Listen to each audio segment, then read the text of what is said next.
Who are our friends at moments of crisis, at moments of uncertainty such as this one?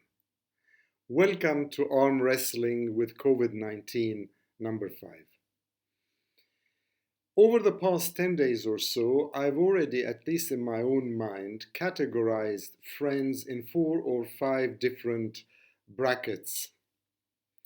Now, some people might not like it, some people might be amused, others would disagree with my categories, but at the end of the day, they are mine. So let me share them with you in the hope that some of you might actually respond or give your own opinions about how you are feeling and how you're faring with friends during moments of self-isolation or self-confinement. The first category, I believe, is the friend who feels that he or she has to tick a box. So, a WhatsApp message, a text message, an email comes saying, Harry, I hope you're doing well. Stay safe. Greetings, regards. That to me is almost like somebody wanting to tick the box, feel that they've done their bit, and then move on. Fair enough.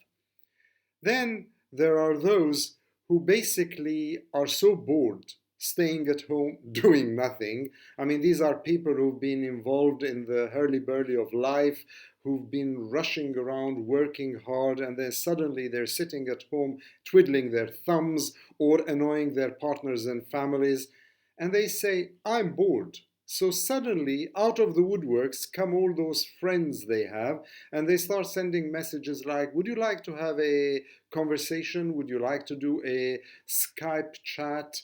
What have you? This is basically an entertainment friend.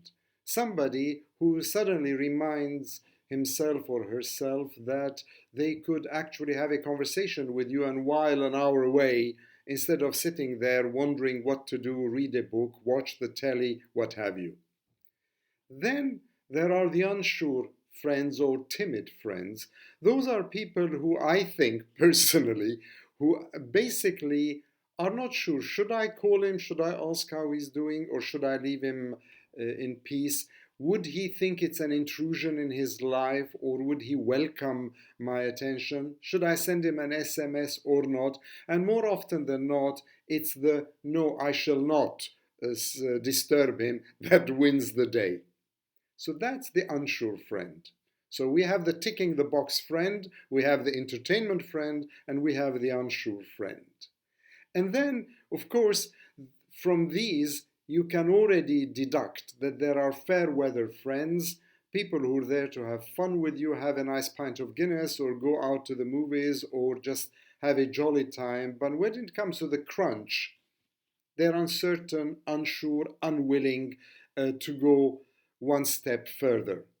But there is another category, and that's an important category, which is the category of good friends. And I would like today to just give you 3 examples rather than pontificate about who is a good friend and who's not a good friend. I leave that for you to decide. I'm going to give you 3 examples. One friend who calls me every time she goes to the supermarket to say, Harry, would you like me to get you anything? And she knows I'm careful with my health, that I don't like to go and expose myself to supermarkets and places of public gathering. And it's always the same, it's every time the same, shall I get you something? She doesn't need to do that. I've only known her for a few years, but she goes out of her way to be helpful. That to me is a friend. Another friend is somebody whom I've known for over 30 years, probably almost 4 decades, a German friend of mine who's lived and worked in this country for years with NGOs, who calls, says, Harry, stay safe. How are you today? By the way, did you get the link about the support volunteers that are in your borough? Can I do something for you? Shall I connect you with somebody who can come and check on you and see how you're doing? That also is a good friend. Then another friend is somebody living far away, 3,000 or so miles away in the Gulf region, who calls and says, Harry, let's have a conversation. I want to make sure that you are fine.